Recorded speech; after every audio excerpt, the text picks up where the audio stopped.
Então foi o momento que eu pensei assim, falei, cara, tô trabalhando 9 horas por dia. 9 horas por dia não, tava trabalhando, mano, 14, 16 horas por dia. Tinha final de semana que eu virava à noite.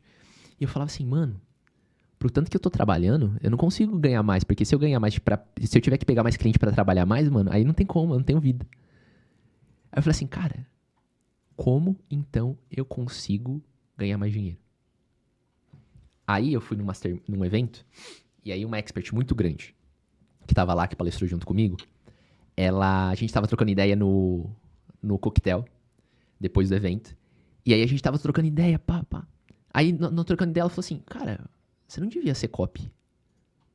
Você devia ser estrategista, você devia começar a se posicionar como estrategista.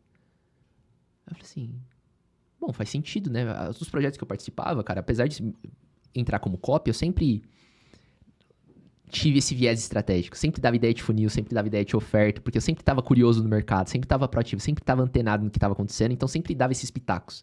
Então sempre me envolviam e confiavam em mim, porque faziam as paradas, dava certo, viu que eu estava engajado, proativo na parada, queria fazer acontecer, então davam essa liberdade para mim. Então, em 2023 eu tive esse papo, eu falei assim, cara, bom, faz sentido, né? Porque o meu histórico, o que eu tô passando nos projetos, reflete isso já.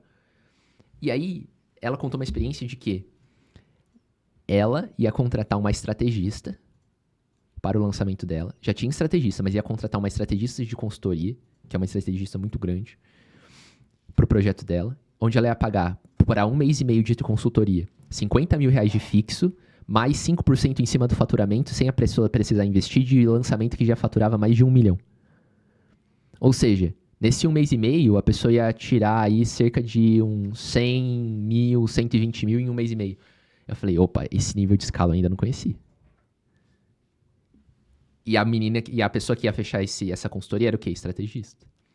E aí eu já vi a pessoa que estava disposta a pagar 50 mil, mais 5% de faturamento, falando assim, cara, você tem que ser estrategista. E ela falando que estava disposta a pagar isso por um estrategista, eu falei assim, uai, esse é o caminho.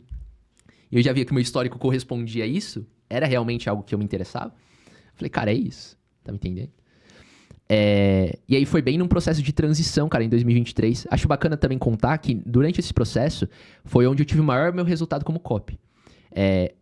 Que justamente foi o que mais me deu segurança para fazer essa troca de posicionamento para estrategista, foi que antes de eu me posicionar como estrategista, eu já estava ali uns 5 meses já numa operação que a gente já estava fazendo assim, tipo, cerca de 800, 900 mil reais por mês, e eu cuidava toda a parte de copy e toda a parte de back-end, desde infra lá do Infusionsoft até a parte de copy e estratégia oferta do back-end.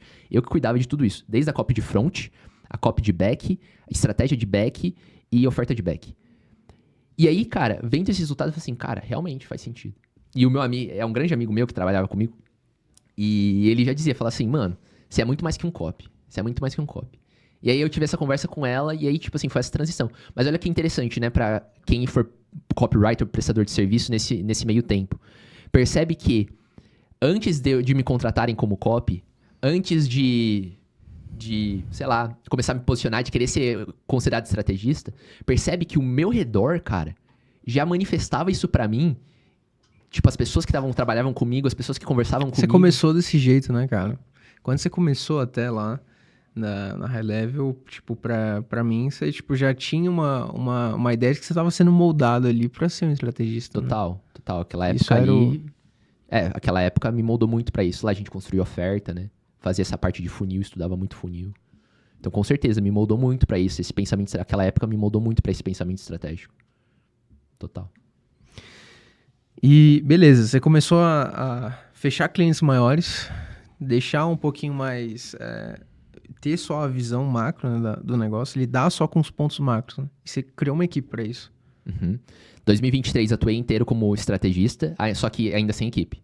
Só como prestador de serviço. Então eu tava trabalhando principalmente pra agências, assim, que eu tava fixo, né? E aí eu ganhava em cima do faturamento.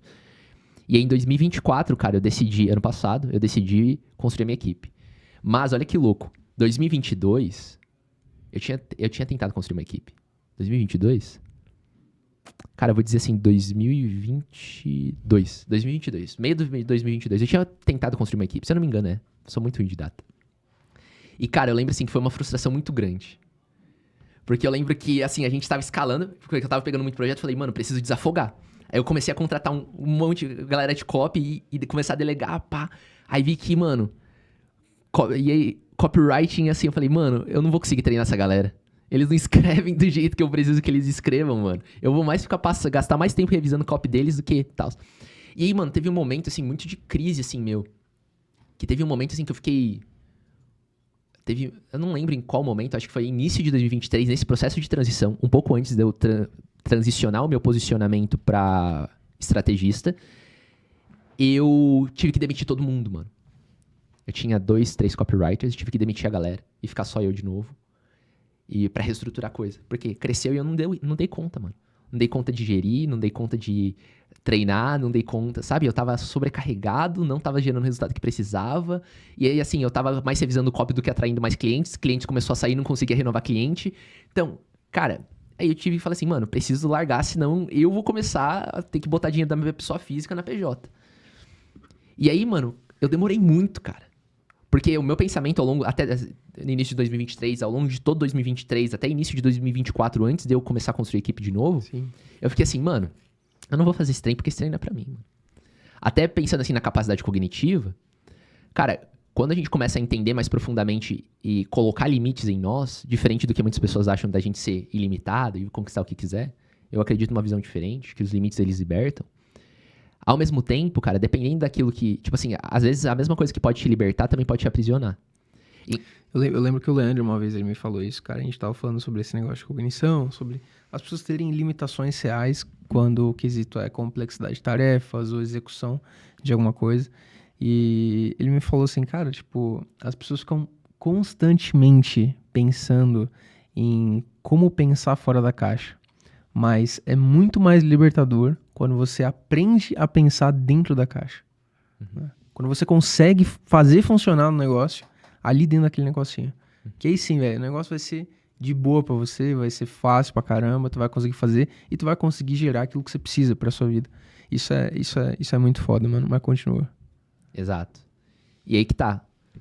Só que o problema de você conseguir começar a compreender a sua caixa é que às vezes você também pode ficar numa caixa menor do que você pode.